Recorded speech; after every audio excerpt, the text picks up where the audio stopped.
सब ज्ञान डी कबीर ज्ञान सो ध्यान, और जैसे घोड़ा तोब कायम करता चले मैदान। जगद्गुरु तत्वदर्शी संत रामपालजी महाराजांचे अमृत वचन सर्व पवित्र धर्मांच्या व पवित्र शास्त्रांच्या आधारावर। सतगुरुदेव की जय। बंदी छोड़ कबीर परमेश्वर जी की जय। बंदी छोड़ गरीबदास जी महाराज जी की जय। स्वामी रामदेवानंद जी गुरु महाराज जी की जय हो।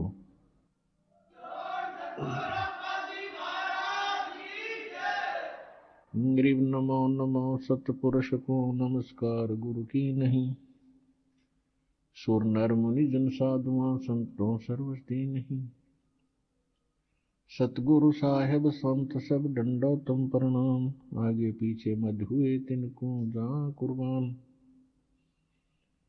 नराकार निर्विषम काल जाल वैभंजनम निर्लेपम निज निर्गुणम अकल अनुबेशंदनम। सोहम सुरति समापतम सकल समाना निर्तल। उज्ज्वल हिरंबर हरदमम वे परवा अथा है वार पार निमज्जतम। ग्रीव जो सुमर सिद्ध होई, गणनायक गलता ना करो अनुग्रह सोई, पारस पद परवाना। आदि गणेश मनाऊं गणनायक देवन देवा, चरण कमल लौलाऊं आद्यंत करूं सेवा। परम शक्ति संगीतम रिद्धि सिद्धि दाता सोई, अवगत गुण अतीतम सतपुरुष निर्मोही। जगदम्बा जगदीशम मंगल रूप मुरारी, तन मन अर्पों शीशम भक्ति मुक्ति भंडारी। सुर नर मुनि जन ध्यान, ब्रह्मा विष्णु महेशा। शेष सहस मुख गावे, पूज्य आदि गणेशा। इंद्र कुबेर सरीखा, वरुण धर्म राय ध्यावे। समर्थ जीवन जी का, मन इच्छा फल पावे। 33 कोटि अधारा, ध्यावे शेष 88। उतरे बहु जल पारा, कट है यम की फांसी। 33 कोटि अधारा, ध्यावे शेष 88। उतरे बहु जल पारा, कट है यम की फांसी।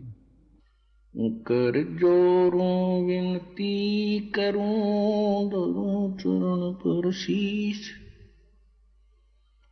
गुरु जी राम देवानंद जी महाराज ने दियो नाम बख्शीश। कोटि कोटि सिजदा करूं, कोटि कोटि प्रणाम। चरण कमल में राखियो, मैं बंदी जाम गुलाम। कुत्ता हूँ गुरुदेव का, रामपाल दास का नाम। गले प्रेम की जेवड़ी, जाखे तो जाऊं। तो करो तो बावड़ो, दूर दूर करो तो जाऊं। जो राखो तो ही रहूं, जो देव सो खाऊं। परमपिता परमात्मा पूर्ण ब्रह्म साऱ्या सृष्टीचे रचनाहार कबीर साहेबजींच्या असीम कृपेने तुम्ही सर्व पुण्यात्मे परमात्म्याचा महिमा ऐकण्यासाठी उपस्थित झालात। परमात्म्याच्या शोधात हे आत्मे त्याच दिवसापासून लागले ज्या दिवसापासून हे त्याच्यापासून दूर होऊन इथे काळाच्या लोकात आले होते। कारण की यांना जे सुख सतलोकात मिळत होते ते सुख इथे नाही मिळाले आणि या काळ भगवानाने आपल्याला एवढे अज्ञानी केले, त्या परमेश्वराचे नामोनिशाण मिटवून टाकले.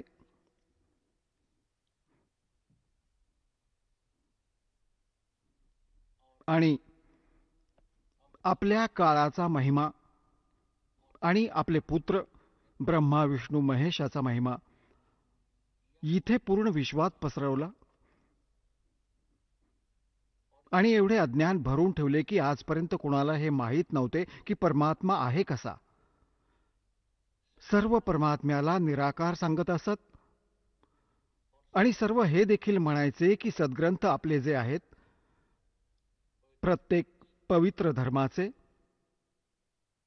ते खूपच सत्य ज्ञानयुक्त आहेत. पवित्र बायबल, पवित्र कुराण, पवित्र गुरु ग्रंथ साहेब, पवित्र पुराण, पवित्र वेद, पवित्र श्रीमद भगवत गीता,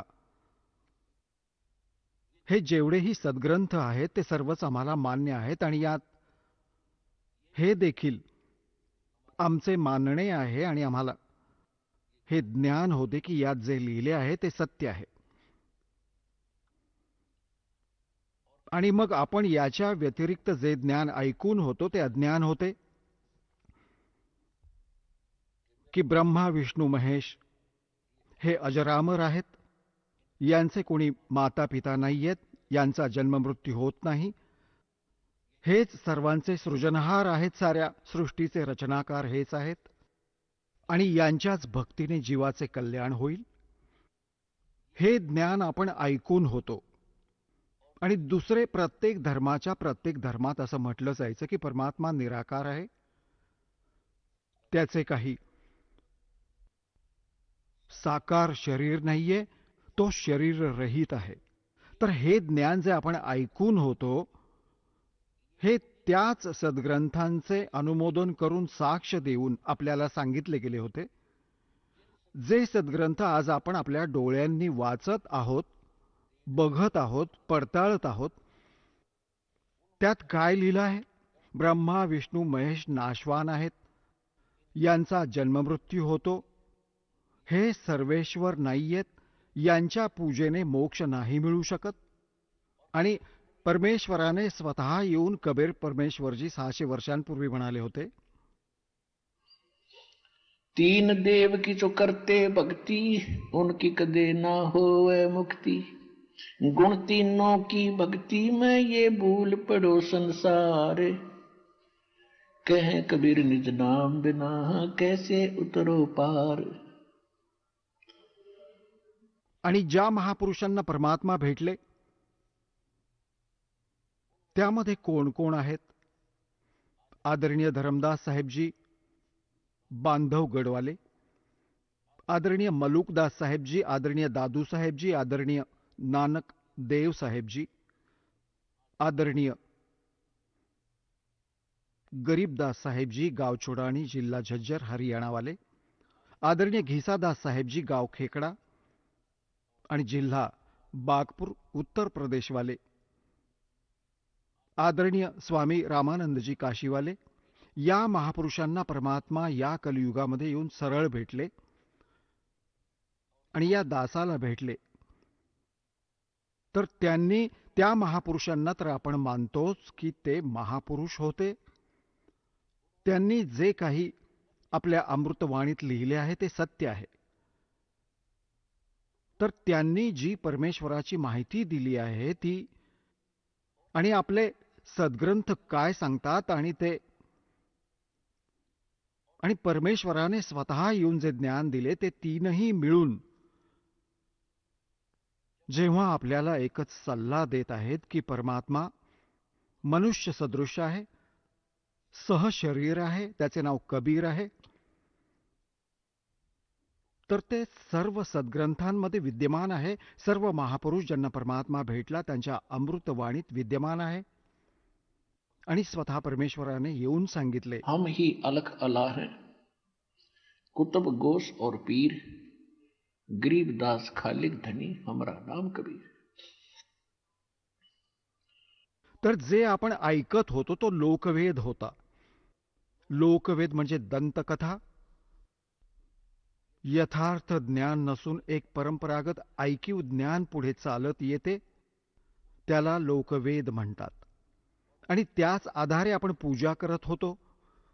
लोकवेदाच्या आधारे, आपण सद्ग्रंथांच्या आधारे भक्ती करत नव्हतो. ज्या कारणाने आज मानव शरीराला एवढी हानी झाली की आपले पूर्वज प्रेत झाले, त्यांचे मग पिंड पूजले जातात, श्राद्ध घातले जाते. आपण इथे पिंड आणि श्राद्धांमध्ये गुंतलो आहोत असं समजा ते पशु होऊन कुठे फिरत बसले असतील. तर हे ते सर्व कारण ठरले आध्यात्मिक ज्ञानापासून अपरिचित ज्या व्यक्ती होत्या त्या गुरुपदी विराजमान झाल्या. ते केवळ एक भाषा जाणत होते, संस्कृत. आणि ज्या कारणाने आपल्याला काही शंका उत्पन्न नाही झाली की यांना सद्ग्रंथांचे ज्ञान नसेल. कारण की सर्व सद्ग्रंथ जे पुरातन ग्रंथ आहेत ते सर्वच्या सर्व संस्कृत भाषेत विद्यमान आहेत. आता तर हिंदी अनुवाद झाला.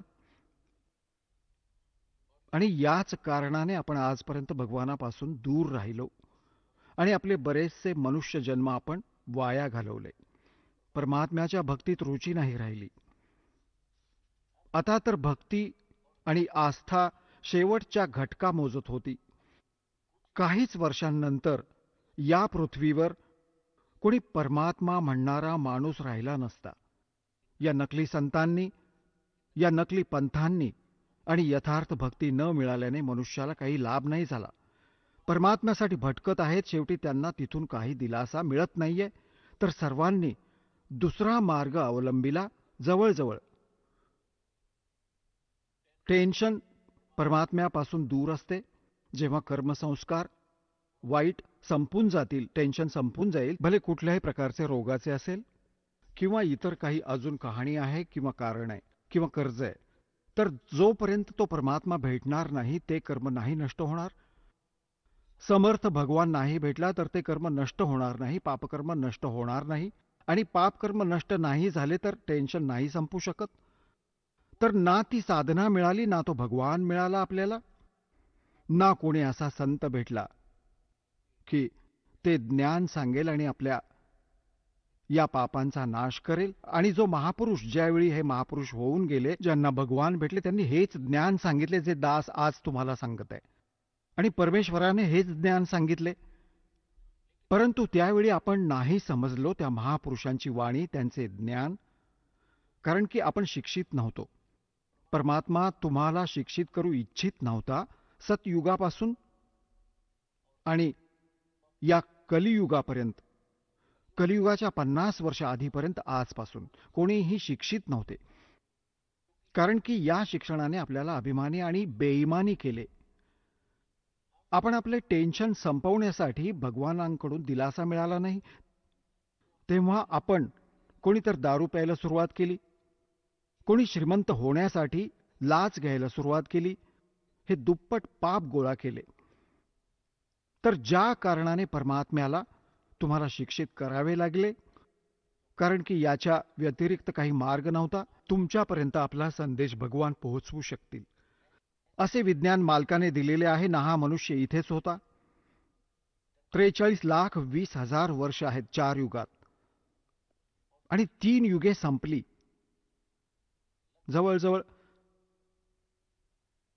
जवळजवळ 40 लाख 39 लाख वर्ष गेली एका चतुर्युगाची. तर आतापर्यंत आपण शिक्षित नाही झालो, कारण की परमात्म्याला तुम्हाला बेईमान करायचे नव्हते आणि अहंकारी, अभिमानी. आणि आता हे शिक्षण यासाठी द्यावे लागले. आणि ना याच्या आधी कुठले असे विज्ञान घडू शकले जे आज घडत आहे. कॉम्प्युटर आहे, इंटरनेट सिस्टीम तयार केली, मोबाईल तयार केले आपल्या लेकरांसाठी. आता हे 10-5 वर्षांपासून, 10 वर्षात आत्ता आविष्कार केला परमात्म्याने. हे गॉड गिव्हन बुद्धी आहे. हा कोणत्या मनुष्य स्तराचा शोध नाहीये.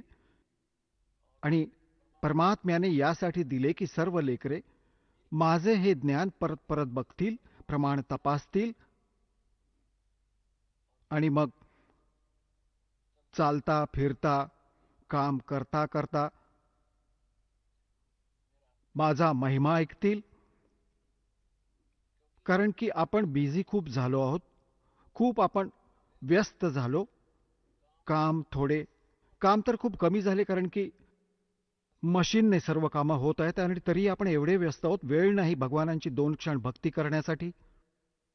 या विज्ञानाने चक्र फिरवली, या धनाची हाव वाढली आपल्यामध्ये, तर या ज्ञानाने ही माया जमवण्याची हाव कमी होईल आणि भक्तीची हाव वाढेल.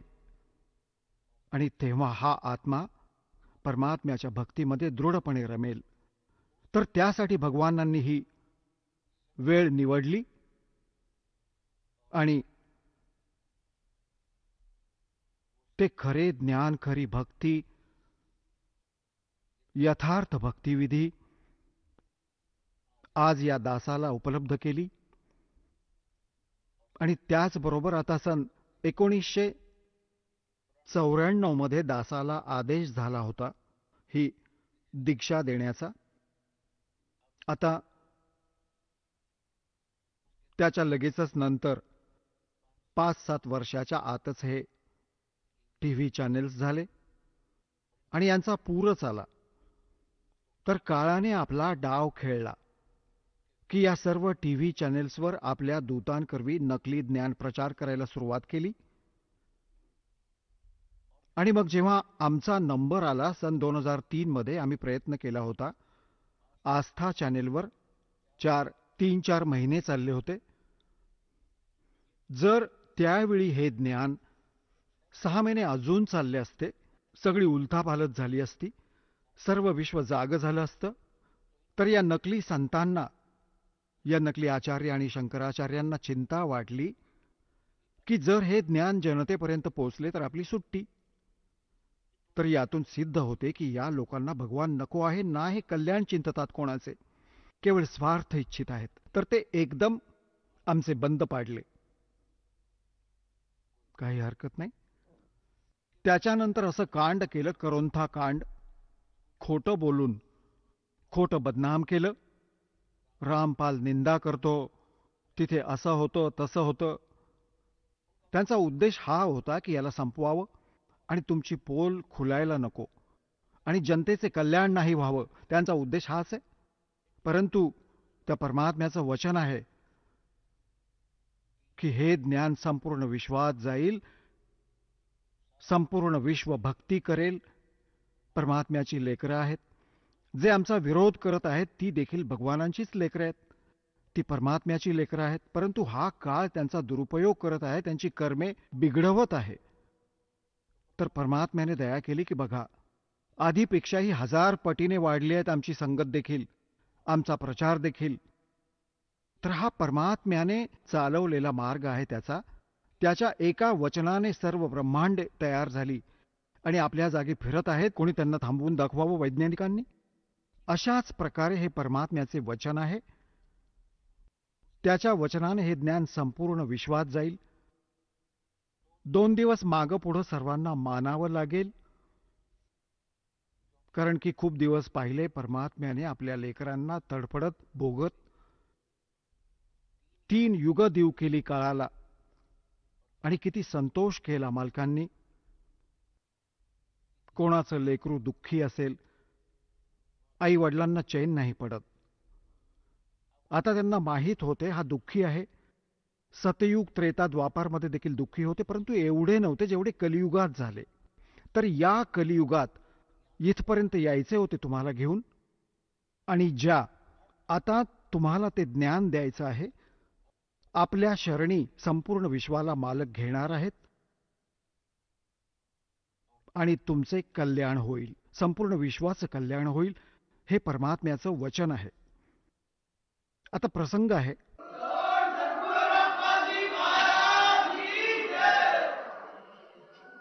आता विश्वात कोणीही जीव सुखी नाही आजच्या दिवशी. आणि जी साधना ते करायचे ती देखील फेल झाली, कारण की करता करता दुःखी आली तुमच्यावर. ती साधना योग्य नाही. भगवानाच्या भक्तीने दुःखी माणूस सुखी होतो आणि करता करता दुःख होत आहे, संकटे कोसळत आहेत. तर ती भक्ती नाहीये, साधना नाहीये आणि तो भगवान नाहीये ज्याची तुम्ही साधना करायचात. तर आता परमात्म्याने ती कृपा केली आहे की यथार्थ ज्ञान या दासाला दिलंय आणि सन 1994 पासून आजपर्यंत जवळजवळ 20 वर्ष झाली आहेत. तर हेच ज्ञान सुरुवातीपासून दास सांगत आला आहे आणि सन 2000 नंतर सद्ग्रंथ पाहिले आहेत दासाने 2001 मध्ये. तर त्यावेळी सद्ग्रंथात पाहिले तर जे ज्ञानपूर्वी दास सांगत आला होता आणि जे मंत्र नाम आधीपासूनच देत आला होता ते आपल्या सद्ग्रंथात जसेच्या तसे मिळाले. तर अजून उत्साह आणि आनंदाला परिवार नाही राहिला की परमात्मा या सद्ग्रंथांशी हे ज्ञान जर जुळून आले तर तुमची लेकरे तुम्हाला ओळखू शकतील. नाहीतर जर आम्ही ज्ञान ऐकवत राहिलो कबीर साहेबांची केवळ वाणी घेऊन किंवा या महापुरुषांची वाणी घेऊन, हे भक्त तुम्हाला दृढतेने नाही मानू शकणार. मग असे ज्ञान दाखवले दात्याने, सर्व वेद साक्ष, सगळे सद्ग्रंथ प्रमाण देत आहेत, Kabir is God, Kabir is God. कोण कबीर? तो धाणक कबीर, विणकर कबीर, जे काशीमध्ये 120 वर्ष राहिले, आपल्या ज्ञानाचा प्रचार देखील करायचे, साऱ्या ब्रह्मांडांचे संचालन त्या झोपडीत बसून करायचे आणि आपल्याला ज्ञान देखील द्यायचे. ते प्रत्येक युगात अशा लीला करतातच करतात. तर आता काळाने परमात्मा या काळाला म्हणाला होता, प्रथम कलियुगामध्ये नाही, प्रथम सत्ययुगामध्ये जेव्हा परमेश्वराने पाहिले की सर्व जीव दुःखी झाले, हाहाकार माजलाय, आपण जेव्हापासून या काळाच्या लोकात आलो आहोत आपण ते सुख विसरू शकत नाही आहोत, जे आपण सोडून आलो आहोत. परंतु आपल्याला माहिती नाही की ते आहे कुठे. याने एवढी भुरळ पाडली की ते आहे कुठे. ते सुख आपण इथेच शोधत आहोत, या मिठाच्या पोतडीत, या मिठाच्या बाजारात आपण साखरेची चव शोधत आहोत. आणि साखर आणि मीठ हे एकसारखेच दिसतात, दिसायला एकसारखेच असतात, परंतु त्याच्या चवीमध्ये जमीन आसमानाचा फरक असतो. तर हा काळ देखील भगवान आहे इथला. इथली व्यवस्था आपण बघत आहोत, जसे दिवस रात्र होत आहेत, थंड वारा वाहत आहे, फळदार वृक्ष आहेत आणि जमिनीत पाणी आहे, खूप सुंदर पाणी आहे, गोड आहे. या सुविधा बघतो आपण तर आपल्याला वाटतं की हा नक्कीच भगवान आहे, ज्याला आपली एवढी चिंता आहे. किती चांगली फळे फ्रूट दिलेले आहेत, आपोआप वाढली आहेत ही. तर ही आहे मिठाच्या पोत्याची चव. इथली जी सुखे आपल्याला दिसून येतात आणि जेव्हा आपण सतलोकातील ती व्यवस्था पाहू, तिथली सर्व फळे आणि त्याची टेस्ट चाखू, हे मिठासारखे वाटेल. तर हे सुख तिथे आहे जे आपण शोधत आहोत. दुसरं सुख तिथं काय आहे? तिथे जरा आणि मरण नाहीये. जरा म्हणजे वृद्धावस्था आणि मरण म्हणजे मृत्यू. तिथे जन्म आणि मृत्यू, वार्धक्य आणि मृत्यू नाहीये. एकदा जन्म नक्कीच होईल तिथे जाऊन तुमचा, म्हणजे जसा इथे झाला आहे तसाच तिथेही होईल. आणि मग तुमचे कुटुंब बनत जाईल. आता जसे तुमचे कसे आवडतात आई वडील, भाऊ बहीण, नातेवाईक, नातवंड, नातू, नात, पणतू पणती, आणि किती आवडतात, किती प्रेम आहे तुमचं. आणि मग तुम्ही यांच्यात नाही राहू शकत आणि हे देखील कधी तुम्हाला सोडू शकतात. काळाचा न जाणो कोणावर कधी अटॅक होईल. मग आपण रडतो, डोकं आपटतो, एवढी प्रिय वस्तू मग परत बघायला नाही मिळत. आणि मग तसंच रडत रडत आपण देखील मरतो कधी. तर हे जे दुःख आहे हे तुम्हाला याचे सतलोकातील सुख दृढ करेल आणि इथून मन उठेल. आणि याची पद्धत सांगितली आहे की तुम्ही तुमच्या सर्व नातेवाईकांना आणि नाहीतर कमीत कमी आपल्या संपूर्ण कुटुंबाला परमात्म्याच्या भक्तीशी जोडून द्या. इथे तर एकदा सर्वांना जायचंच आहे, हे तर अंडरस्टूड आहे. ही तर न मानण्यासारखी गोष्ट नाहीये की आपण मरणार नाही. ही दुसरी गोष्ट आहे की आत्ता नाही मरणार, पण कधीतरी तर मरणार. तर हे स्थान आपलं नाहीये. आज या संपत्तीला आपले मानत आहोत, पण मृत्यू झाल्यावर पुन्हा त्यामध्ये आपला वाटा नाहीये. न जाणो कोणत्या देशामध्ये जाऊन आपला जन्म होईल. तर ही इथली वस्तू आपली कुठलीही नाहीये. हा अस्थायी, हा आपला मुक्काम आहे, अस्थायी निवास आहे. आणि याला तुम्ही स्थायी करण्याची कुचेष्टा करत करत अनेक युगे गेली, असंख्य युगे गेली. मरतो, मग विचार करतो, घर बांधू, बंगला बांधू, थाटात राहू, तेवढ्यात मृत्यू होतो. ही आपली चूकच आहे. बाकी मग त्याच स्पीडने चालले. तर इथून निघण्यासाठी या ज्ञानाचा आश्रय घ्यावा लागेल, आपल्याला आधार घ्यावा लागेल. आणि त्यानंतर मग भक्ती करा. जोपर्यंत तुम्ही आहात तोपर्यंत भक्ती केली तर जे तुमचे जे प्रिय सदस्य आहेत परिवारातले, त्यांचंही रक्षण भगवान करेल. जोपर्यंत इथे राहाल तोपर्यंत दुःख दूर झाले. आणि जेव्हा जाल तेव्हा आरामात आरामात जाल. भक्ती करणाऱ्याचा मृत्यू असा होईल की तुम्हाला समजणार पण नाही. असे जाल पटदिशी आणि तुम्ही बसलेले असाल सतलोकात, परमात्म्याच्या सोबत फिरत असाल. एक भक्तिहीन प्राणी आणि दुसरा भक्ती करणारा भोगून मरतो, तडफडून मरतो. किंवा कोणी अचानक हार्ट अटॅक येऊन मरतो तर तो दुःखात नाहीये. त्याला यमाचे दूत दिसून येतात. तो एकदम पटकन शरीर सोडून पळून जातो आणि त्याला हार्ट अटॅक म्हणतात. दुःखी तर आपण होणारच, कारण की मनुष्य जीवच निघून गेला त्याच्यातून. तर मग त्याची दुर्गती अजून खूप होते पुढे जाऊन. परंतु परमात्म्याच्या भक्तांचे ते संकट देखील टळेल. तुमची लेकरे देखील सुखी राहतील. तुमचे कुटुंब इथे देखील त्रासातून वाचेल. परंतु भक्ती करावी लागेल आणि मर्यादेत राहावे लागेल. मग तुम्ही सतलोकात जाल. सर्व लेकरे भक्ती करणारी हळूहळू सर्व तिथे इथे, कारण की ते ज्ञान असे घर करेल प्रत्येक प्राण्यात, लेकरात, प्रत्येक सदस्यात, की इथे तर आपले काहीच नाही. आणि एक ध्यानात ठेवा, कोणी प्राणी मरत असेल तो सदस्य घरातला, तर त्या म्हणजे शरीर सोडत असेल भक्त, त्याला आठवण करून द्या की या विश्वाच्या या कोणत्याही गोष्टीत आस नको ठेवूस, नाहीतर अडकशील मग परत. परमात्म्याने गुरुजींनी जे ज्ञान दिले आहे तिथे सतलोक आहे, तिथले स्मरण करा. तुम्ही चला आम्हीही येत आहोत मागून, आम्ही कुठे कायम राहणार आहोत. तर त्यावेळी त्यांचे इथून मन हटवा. आता पूर्वी काय करायचे, जेव्हा तो मरायला लागायचा त्याला विचारायचे तुला कोणाची आठवण येत आहे, आणि कधी म्हणायचं मला अमका नातू आठवत आहे, त्याला बघायचे मग मरेन. ते नातवाला बोलावून घेतात, मग तो मरण पावतो. म्हणजे ती आस तिथेच राहिली, परत तिथेच फिरून त्या नातवाकडे येऊन म्हैस होऊन उभा राहील, किंवा कुत्रा होऊन त्या गल्लीत येऊन बसेल त्या नातवाच्या आणि नातू मारेल डोक्यात काठी. मग तर ही गोष्ट तुम्हाला लक्षात ठेवावी लागेल.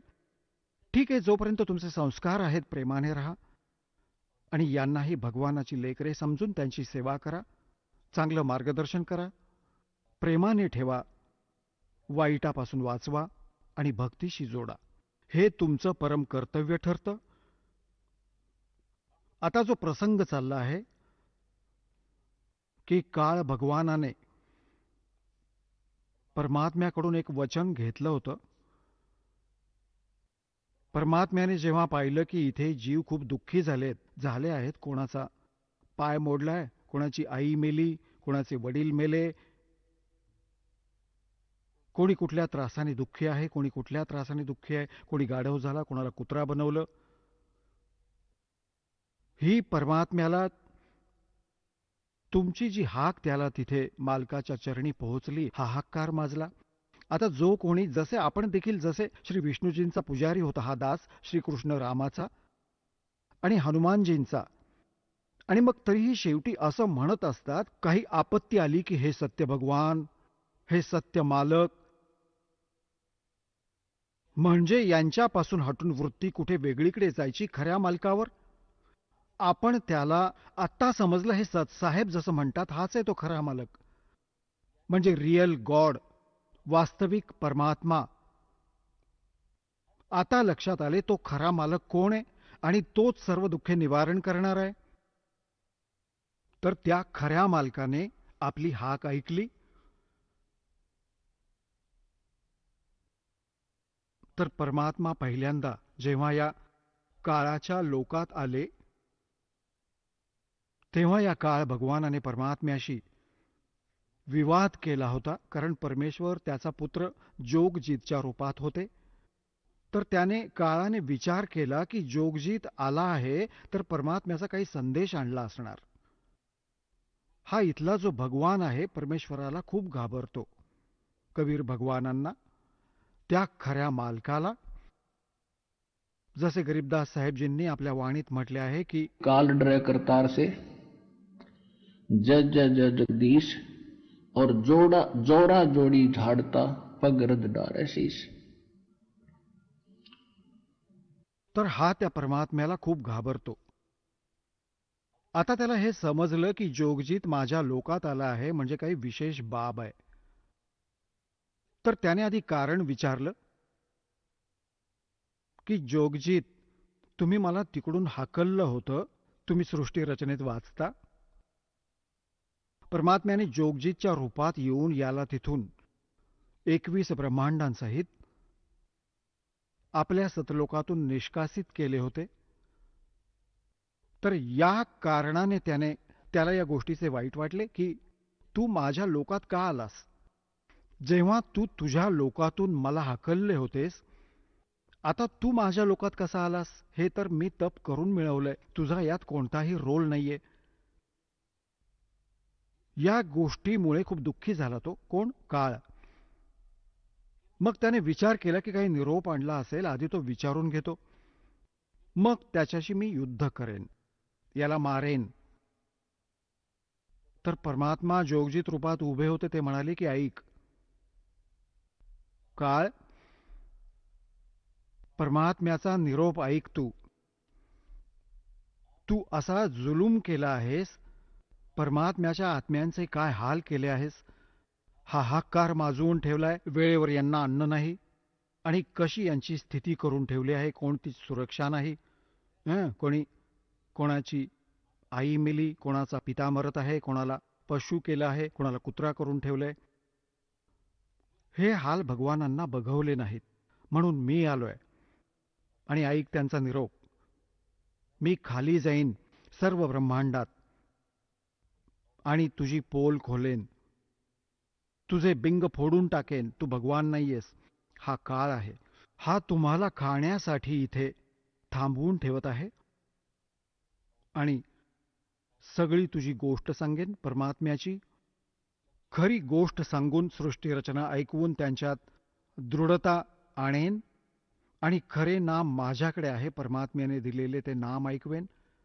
त्यांची भक्ती करून ते सरळ तिकडे निघून जातील जिथून ते आले होते. आता ही गोष्ट ऐकून त्या ज्योती निरंजन काळाला खूप मोठे दुःख झाले आणि एवढा राग आला की या जोगजीतला आत्ता संपवून टाकावे, कारण हा तर माझा विनाश करेल, उजाडून टाकेल मला. जर खालील प्राण्यांना परमात्म्याची माहिती झाली तर हे सर्व पळून जातील आणि तू इथे एकटा राहशील आणि तुझी बाग उजाड होईल, तुझी शेती संपून जाईल. हा तर आपली शेती करून पाळत आहे, सत्य समजून चला. ही काही दासाची स्वतःची मनगढंत कहाणी नाहीये, हे गॉड गिव्हन स्पिरिच्युअल नॉलेज आहे. स्वतः परमात्म्याने येऊन सांगितले आहे की तू इथे जन्म मृत्यूमध्ये का दुःखी आहेस, की याला 1,00,000 मानव शरीरधारी प्राणी रोज खावे लागतात. आणि ज्या कारणाने याने तुम्हाला इथे पाळून ठेवलाय, जसं कसाई बकरे पाळतो. पुण्यात्म्यांनो, ज्या दिवशी ही तुमची भांग उतरेल ना, इथली सगळी नशा उतरेल या काळाची, या खोट्या व्यवस्था बघून तुम्ही भुलून फिरत असता, कोणी मंत्री झाला, कोणी महामंत्री झाला, आणि भटकत आहात. सारा दिवस या खेळण्यांशी खेळून हे जीवन वाया घालवता. आज तर महामंत्री झाला, प्रधानमंत्री झाला, साऱ्या पृथ्वीचा पती झाला, आणि आता पुढच्या जन्मी काय होणार? गाढव होणार. तेव्हा कुठे जाईल तुझी प्रभुता? तर परमात्म्याला आपल्या लेकरांचे पुढचे दुःख दिसत असते, आणि आपल्याला ज्ञान झाले, आपल्याला देखील यांचे पुढचे नेक्स्ट पाऊल दिसून येते, हे विहिरीत पडणार पुढे जाऊन. तर आपल्याला वाटते की यांचा हात धरावा, यांना विहिरीत पडू नाही द्यावे, यांना सत्य भक्ती आणि सत्य ज्ञान सांगून यथार्थ भक्ती आणि यथार्थ कमाई, या भक्तीची यांच्यामध्ये रुची निर्माण करावी, हे आपले कर्तव्य झाले भगवानांच्या आदेशानुसार. तर या काळाने तुम्हाला असं पाळून ठेवलं आहे जसं कसाई बकरे पाळतो. आता कसायाच्या, तुम्ही बघता कसायाच्या बकऱ्यांना, बकरे आणि बकऱ्या, नर मादी दोघांना एकत्र सोडून देतो. एक मोठं कुरण तयार करतो शेतात, घास फूस झाडपाल्याचं, आणि त्याच्या चारही बाजूंना कुंपण लावून टाकतो. एक शेड तयार करतो, एक झोपडी त्यांच्यासाठी ऊन पावसातून वाचण्यासाठी, आणि एक सरोवर बांधतो, तलाव, तिथे त्यांना पाणी पिण्यासाठी. तिथे चरतात, पाणी पितात, ऊन पावसापासून वाचण्यासाठी झाडाखाली किंवा शेडच्या खाली येतात. आणि तो कसाई जेव्हा जातो त्या बकऱ्यांकडे, त्यांना समजतं, किंवा कसायाचे नोकर जातात, तर ते या भोळ्या प्राण्यांना असं वाटतं की हे किती दयाळू आहेत सगळे, आमची किती देखभाल करतात, किती काळजी घेत आहेत, आणि कशा सुविधा देऊ केल्या आहेत, तर ते खूपच नेक स्वामी वाटू लागतात. परंतु जेव्हा त्याला गरज पडते कसायाला, तो काढून घेतो 10 पाहिजेत, 20 पाहिजेत त्यांच्यातल्या, तेव्हा नाही बघत की कोणाचा मुलगा येतोय, की कोणाची आई आली आहे, किंवा सगळं कुटुंब भलेही आलं असेल, बेशक येऊ देत. कसाई कोणाला म्हणतात?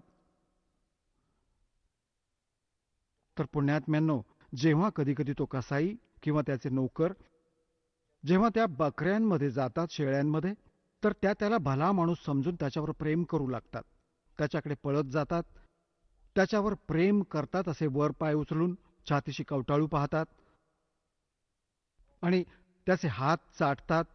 तो बघत आहे असा हात लावून, तो कसाई बघत आहे की कोणामध्ये किती मांस भरले, कोणामध्ये किती आहे, आधी कोणाचं तिकीट कापावं, आणि त्या चाटतात. स्वामी चांगला मालक समजून त्याला प्रेम देतात. तर परमात्मा सांगतात की तुम्ही या सुविधा बघून अशा समजुतीत आहात की भगवान मोठा दयाळू आहे, आणि मग दुःखच दुःख कोसळवतो. कोणाचं कुटुंब नष्ट झालं, कोणाची आई मारली गेली, कुठं पूर आला, कुठे रोगाने, कुठे दुर्घटनेत हाहाकार माजलाय, किंवा अन्य कोणत्या आजाराने. तर त्यावेळी तुमची बुद्धी एवढी नाही चालत की ही वीज का कोसळली या कुटुंबावर. आपण विचार करतो की आपण नाही मरणार, आपण ठणठणीत आहोत. त्या दुर्घटनेच्या आधी ते देखील ठणठणीत समजत होते. तर हा भ्रम दूर होईल या सत्संगातून, कारण की हा सत्संग आहे, आणि भगवानाने दिलेले सांगितलेले ज्ञान आहे, 100% सत्य आहे. आपण वेगवेगळ्या व्यवस्थेत अनेक दिवसांपासून बांधलेले आहोत, त्यामुळे बऱ्याच वेळा आपली बुद्धी स्वीकार नाही करत की हे असं कसं होईल, हा कसं खातो. शरीर तर इथेच राहतं, जसं काजू.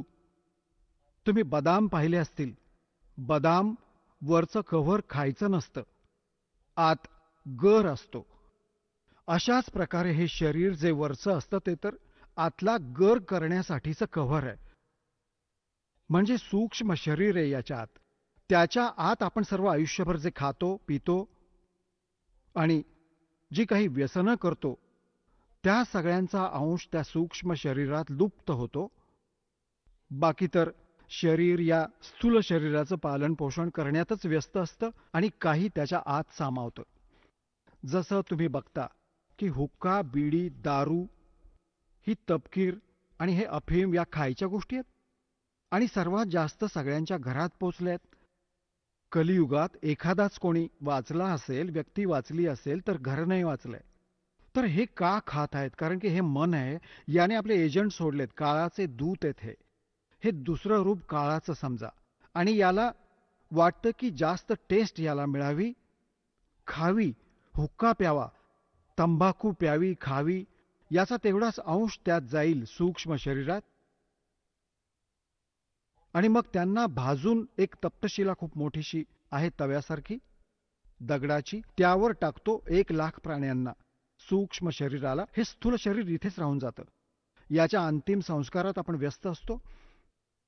कधी याचे पिंड घालतो, कधी गंगेत सोडतो, कधी 13वा करतो, आणि तो तप्तशिलेवर भाजला जात असतो.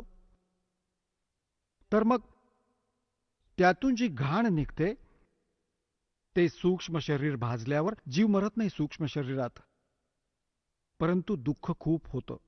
ह्याला हा काळ खातो. ज्या कारणाने त्याने इथे तुम्हाला पाळलं आहे, थांबवलं आहे. आता इथे प्रश्न एक अजून येतो मनात. सृष्टी रचना तर तुम्ही वाचता, तिथे हे लिहिलेलं आहे की परमात्म्याने याला शाप दिला. 1,00,000 मानव शरीरधारी प्राणी नित्य खाण्याचा.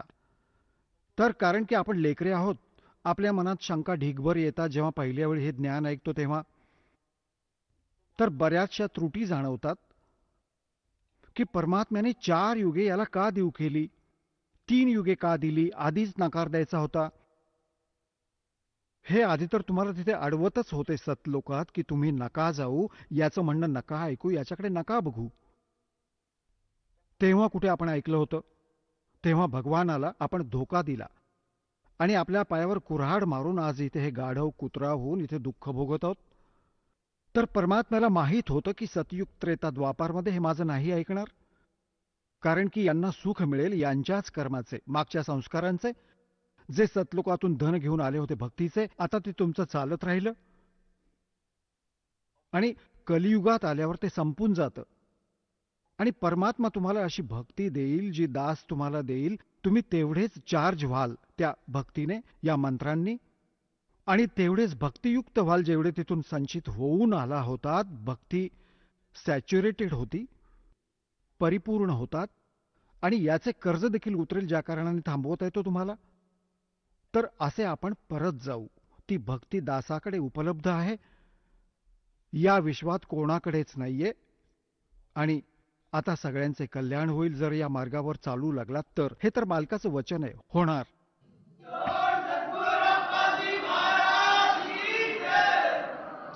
तर सतयुग त्रेता द्वापारमध्ये आपण जास्त दुःखी नव्हतो.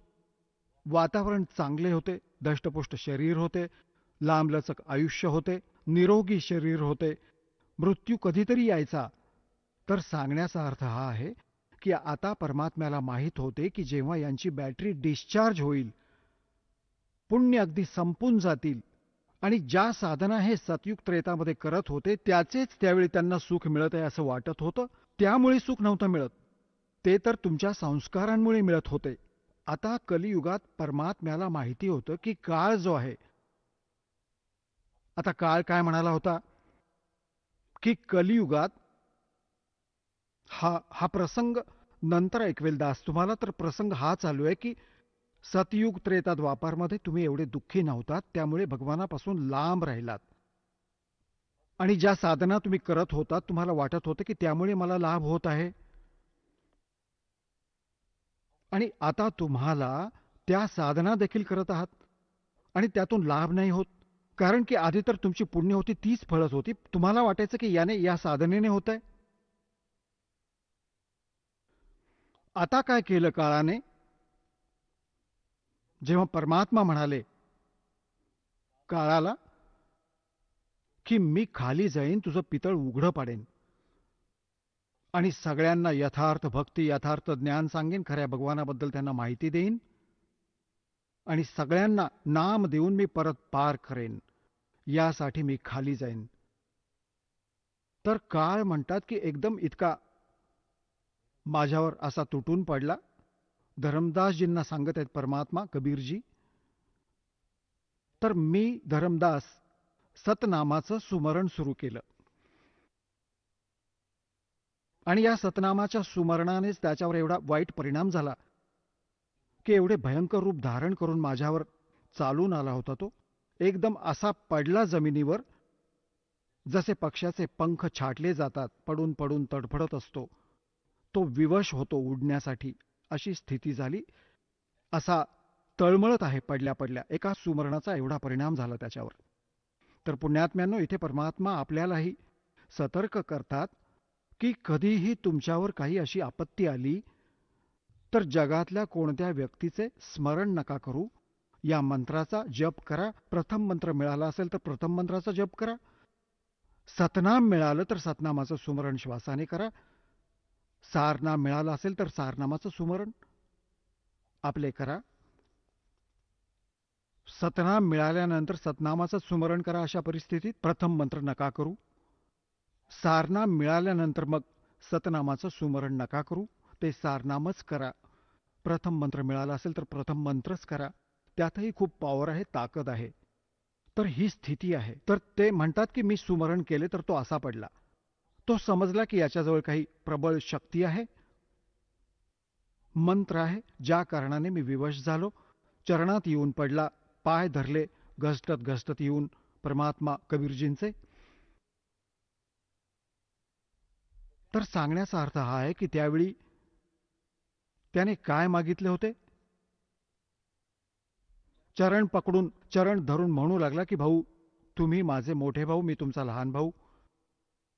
कारण की परमात्मा जोगजीत रूपात होते.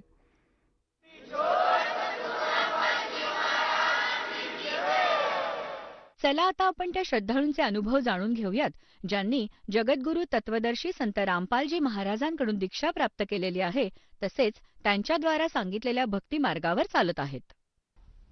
नमस्कार. नमस्कार. आपलं नाव? सोमनाथ कारभारी नेरकर. आपण कुठून आलात?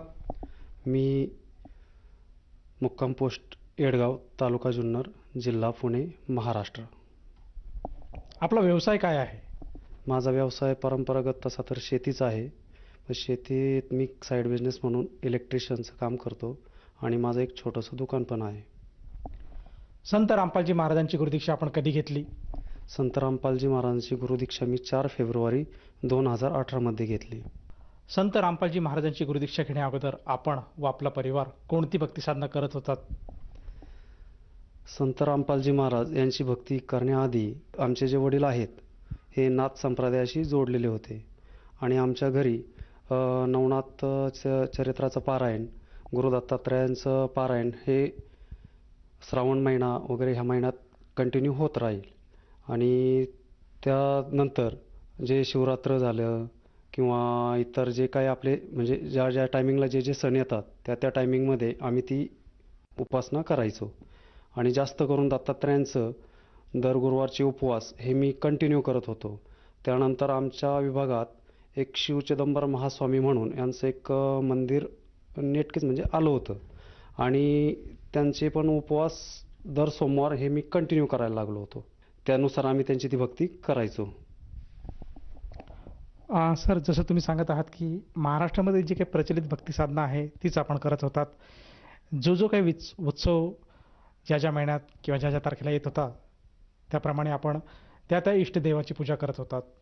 जसं नवरात्र आलं तर देवीची उपासना, गणेशोत्सव आलं तर गणपतीची उपासना. ही काही जी महाराष्ट्रामध्ये जी काही भक्तिविधी आहे तीच आपण करत होतात. तर मला असं विचारायचं आहे की संत रामपालजी महाराजांचं ज्ञान आपल्याला कसं कळालं आणि आपण त्यांच्या शरणात कसे आलात? संत रामपालजी महाराजांच्या शरणात येण्याआधी मी एक दिवस आधी साधनेसाठी आमच्या इथे एक कानिफनाथ म्हणून डोंगर आहे, त्या डोंगरावरती चंद्रग्रहणात साधनेला बसलो होतो. ती साधना केल्यानंतर दुसऱ्या दिवशी बंधूंनी, आमचे बंधू याआधी संत रामपालजी महाराजांशी अनुग्रह घेतलेला होता आणि त्यांच्याशी जोडलेले होते आणि त्यांनी मला संदेश म्हणून एक पुस्तक दिलं होतं की ते म्हटले तुम्ही पुस्तक वाचा, तुम्ही जे हे करताय हे तुम्ही पुस्तक वाचल्यानंतरच तुम्हाला कळेल. त्यानंतर ते पुस्तक मी घेतलं आणि दुकानात तसंच ठेवून दिलं. ते मी काय वाचलं नाही.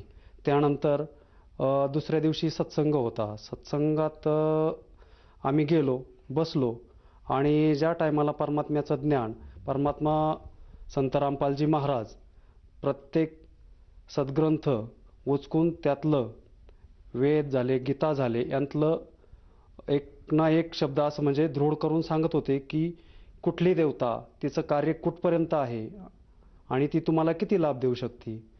हे ज्या टायमाला मी ऐकलं आणि मी जी साधना करत होतो आणि ज्या काही माझ्या मनामध्ये शंका होत्या त्या शंकेचं माझं तिथं निरसन झालं. आणि ज्या टायमाला ते माझं निरसन झालं त्या टायमालाच मी तिथंच नामदीक्षा घेतली. सर, जसं तुम्ही सांगत आहात की सद्गुरू संत रामपालजी महाराजांचे जे काही अनुयायी होते ते आपले बंधू होते आणि त्यांनी आपल्याला प्रेरणा दिली की आपण सुद्धा संत रामपालजी महाराजांचं ज्ञान समजून घ्यायला हवं.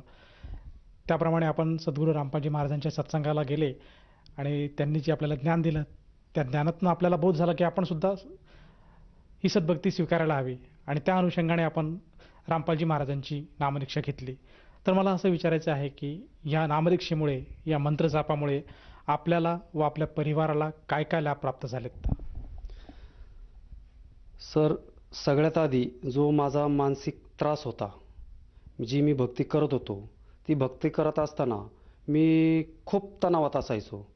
आणि मला जे काही छोटे मोठे लाभ तर त्या भक्तीत मला व्हायचे, पण मी समाधानी नव्हतो.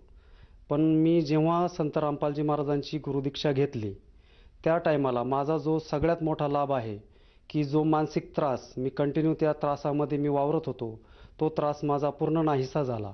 आणि त्यानंतर माझा जमिनीचा जो काय वाद होता तो वडिलोपार्जित आमच्या आजोबांनी म्हणजे पिढ्यानपिढ्या जो आलेला तो तसाच होता. आणि जेव्हा मी संत रामपालजी महाराजांची गुरुदीक्षा घेतली त्यानंतर एक 6 महिन्यातच न वाद करता न काही करता तो प्रॉब्लेम आमचा असा सहजासहजी सुटला. आणि जे काही क्षेत्र होतं जे प्रत्येकाच्या नावाने जिथल्या तिथं ते ज्याला त्याला मिळून गेलं. या व्यतिरिक्त आपल्याला आणखीन काही लाभ प्राप्त झाला का? ह्या व्यतिरिक्त सर, मला स्वतःला दीक्षा घेतल्यानंतर 7 ते 8 महिन्याच्या दरम्यान मला एक किडनी स्टोनचा थोडासा प्रॉब्लेम झाला. आणि मी अचानक, म्हणजे पहाटेचाच टाईम होता, अचानक मी एकदम घामाघूम होऊन मला उठू पण वाटत नव्हतं आणि मी जागेवर गडबडा लोळत होतो.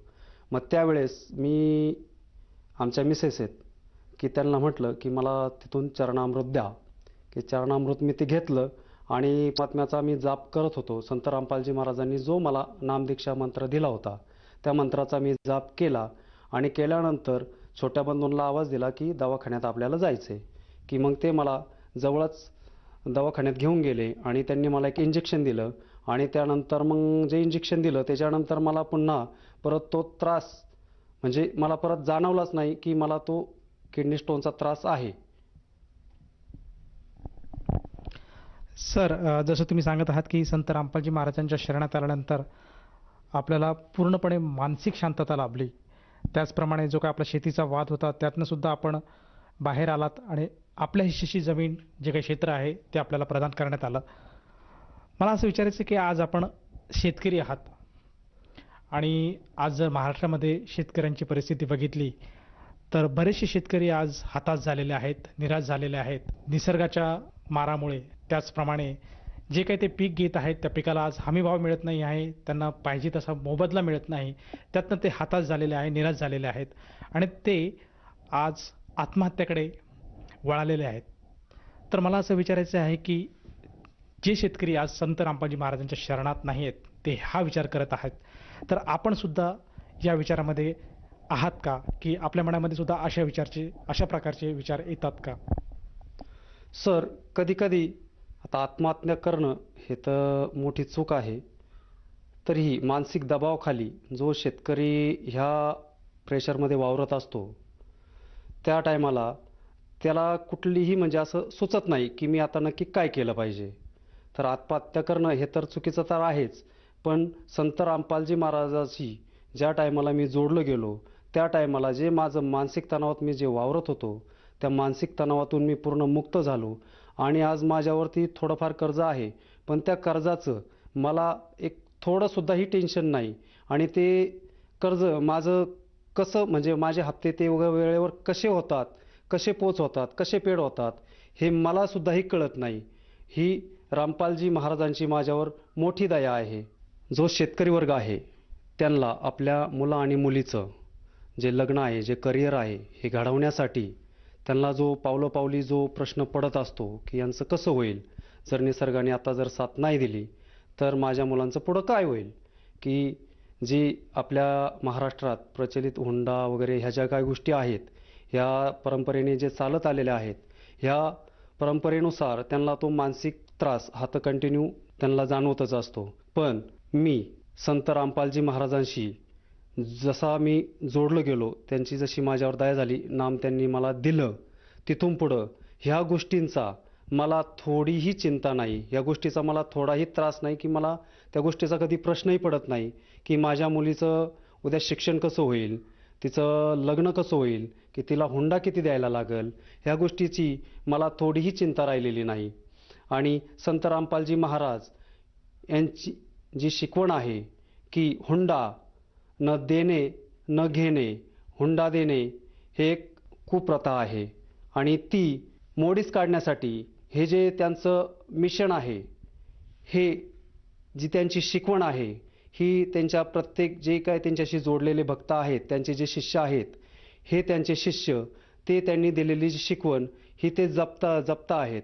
त्याच्यामुळं जी माझी आज मुलगी आहे, माझ्या मुलीचं भविष्यात तिचं लग्न कसं होईल किंवा होणार की नाही याची मला अजिबात चिंता नाही.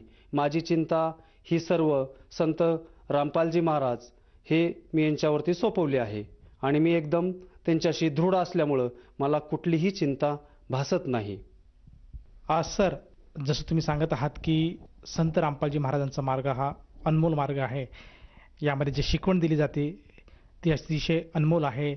यामध्ये हुंडा घेणं देणं ह्या ज्या काही कुप्रती आहे किंवा ज्या काही कुरीती आहेत, यातनं माणूस हा दूर लोटला जातो आणि त्यातनं तो पवित्र होऊन या गोष्टीपासून, ह्या कुरीतीपासून दूर जातो आणि ह्या गोष्टींचं त्याला जे काही त्रास आहे, जे काही टेन्शन आहे ते त्याला भेडसावत नाहीत. तर ह्या आपल्या अनुभवातनं आणि ह्या आपल्या शिकवणीतनं आपण सर्वसामान्य इतर शेतकरी बंधू भावांना काय संदेश द्याल?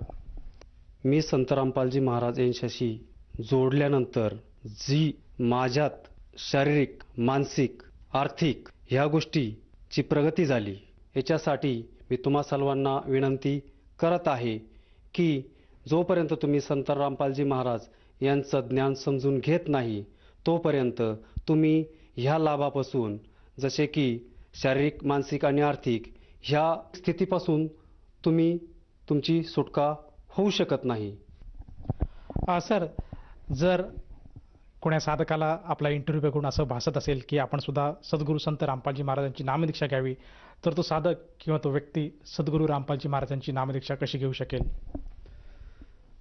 सद्गुरू रामपालजी महाराज यांची दीक्षा घेण्यासाठी टी व्ही चॅनलवरती त्यांचे सत्संग येतात आणि ते सत्संग चालू असताना खाली काही नंबर फ्लॅश होत असतात. त्या नंबरवरती कॉन्टॅक्ट करून तुम्ही संत रामपालजी महाराज यांच्याशी संपर्क करू शकता आणि तिथे जाऊन तुम्ही नामदीक्षा घेऊ शकता. सर, या नामदीक्षेसाठी त्या साधकाला किती पैसे मोजावे लागतात? सर, ह्या साधनेसाठी एकही रुपया द्यावा लागत नाही. ही दीक्षा एकदम निशुल्क आहे. धन्यवाद. नमस्कार. धन्यवाद.